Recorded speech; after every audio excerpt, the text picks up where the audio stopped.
திருவாரூரில் கீரிப்பிள்ளை கடிக்கு ஆளான சிறுவன் 3 மாதங்களுக்கு பின் உயிரிழந்த சம்பவம் அதிர்ச்சியை ஏற்படுத்தியுள்ளது. அம்மையப்பன் புதுப்பால தெருவைச் சேர்ந்த 7 வயது சிறுவன் வீட்டில் உறங்கிக் கொண்டிருந்த போது அவரை கீரிப்பிள்ளை கடித்ததாக கூறப்படுகிறது. இதன் பின்னர் அவருக்கு சிகிச்சை அளிக்கப்பட்டு வீடு திரும்பியுள்ளார். இந்நிலையில் கடந்த 24ஆம் தேதி முதல் காய்ச்சலால் அவதியடைந்த சிறுவன் திருவாரூர் அரசு மருத்துவக் கல்லூரி மருத்துவமனையில் அனுமதிக்கப்பட்டுள்ளார். ஆனால் சிகிச்சை பலனின்றி சிறுவன் உயிரிழந்தார். அவரது உடலில் வைரஸ் தொற்று இருந்ததால் உடலை பெற்றோரிடம் ஒப்படைக்காமல் சுகாதாரத்துறையினரே அங்குள்ள இடுகாட்டில் அடக்கம் செய்துள்ளனர். முன்னெச்சரிக்கை நடவடிக்கையாக சிறுவனின் வீடு அமைந்துள்ள பகுதியைச் சேர்ந்தவர்களுக்கு வட்டார மருத்துவக் குழுவினர் தடுப்பூசி செலுத்தி விழிப்புணர்வை ஏற்படுத்தினர். நாய் கடித்தால் ராபிஸ் தொற்று ஏற்படுவது போல கீரிப்பிள்ளை கடித்தாலும் ராபிஸ் பாதிப்பு ஏற்படும் ஆபத்து இருப்பதாக மருத்துவர்கள் எச்சரிக்கின்றனர்.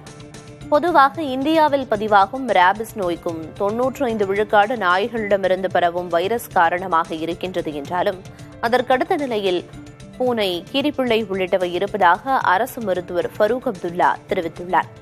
ராபிஸ் வைரஸ் உடலுக்குள் சென்றதிலிருந்து நரம்புகள் வழியாக மேலேறி மூளையை அடைவதற்கு சில வாரங்கள் அல்லது சில மாதங்கள் ஆகலாம் என கூறுகிறார்.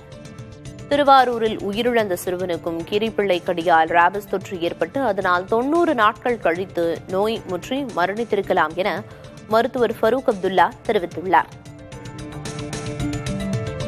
நாய்களை போன்று கீரிப்பிள்ளை கடித்தாலும் ராபிஸ் தடுப்பூசி போட்டுக்கொள்வது அவசியம் என மருத்துவர்கள் கூறுகின்றனர். கீரிப்பிள்ளைகள் கடித்தால் அதை 3ஆம் வகை தீவிர கடியாக கருத்தில் கொண்டு கடிப்பட்ட இடத்தை சோப் போட்டு 15 நிமிடங்கள் நன்றாக கழுவ வேண்டும் என மருத்துவர்கள் கூறுகின்றனர். ராபிஸ் தடுப்பூசியோடு ராபிஸ் இம்யூனோகுளுக்கோஃப்ளூன் என்ற கூடுதல் தடுப்பூசியையும் போட்டுக்கொள்ள வேண்டும் எனவும் சுய மருத்துவம் செய்வது உயிரை கொல்லும் எனவும் அரசு மருத்துவர் ஃபரூக் அப்துல்லா எச்சரித்துள்ளார்.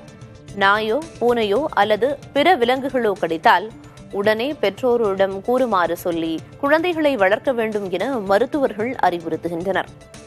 தமிழகத்தில் கடந்த ஆண்டு ராபிஸ் பாதிப்பால் 25க்கும் மேற்பட்டோர் உயிரிழந்துள்ள நிலையில் கவனமாகவும் விழிப்புணர்வுடனும் இருந்தால் ராபிஸ் தொற்று பாதிப்பிலிருந்து காத்துக்கொள்ள முடியும் என கூறுகின்றனர்.